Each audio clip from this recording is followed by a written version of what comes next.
Hello అండి అందరికీ. ఈరోజు మంచి రుచికరమైన సింపుల్‌గా ఒక స్వీట్ చేసుకుందాము. మనము ఇప్పుడు పాలు తీసుకొస్తూ ఉంటాం కదా ఇంటికి. ఇది ఎండాకాలం కాబట్టి పాలు అప్పుడప్పుడు విరిగిపోతూ ఉంటాయి.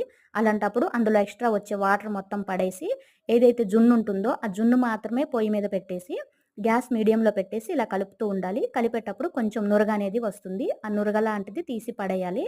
చక్కెర వేసుకోవాలండి. రెండే 2 ఐటెమ్స్ చక్కెర, ఇలాచీ ఉంటే సరిపోతుంది. ఈ నురగ మొత్తం పడేయాలి. మనం ఎంతైతే స్వీట్ తింటామో దానికి సరిపడా చక్కెర వేసుకొని ఇలా దగ్గరగా కలుపుకోవాలి. ఇలా దగ్గరగా అయిన తర్వాత ఇలాచి మెత్తగా పొడి చేసుకొని అందులో వేసేసి కలుపుకొని గ్యాస్ ఆపేయాలి. సేమ్ మనకి కలాకండ్ స్వీట్ ఎలా అయితే చేస్తారో అలానే చేసుకోవాలండి. అయితే అది మనకి ప్లేట్‌కి నెయ్యి రాసి ఇదంతా కూడా అందులో వేసి మనకి ఎలా కావాలంటే అలా పీసులు కట్ చేసుకోవచ్చు. ఇది చాలా తక్కువ కాబట్టి ఒక బౌల్‌లో వేసుకొని చల్లగా అయిన తర్వాత తింటే చాలా బావుంటుంది. చాలా సాఫ్ట్‌గా ఉంటుందండి. సింపుల్‌గా కూడా చేసుకోవచ్చు. Thank you.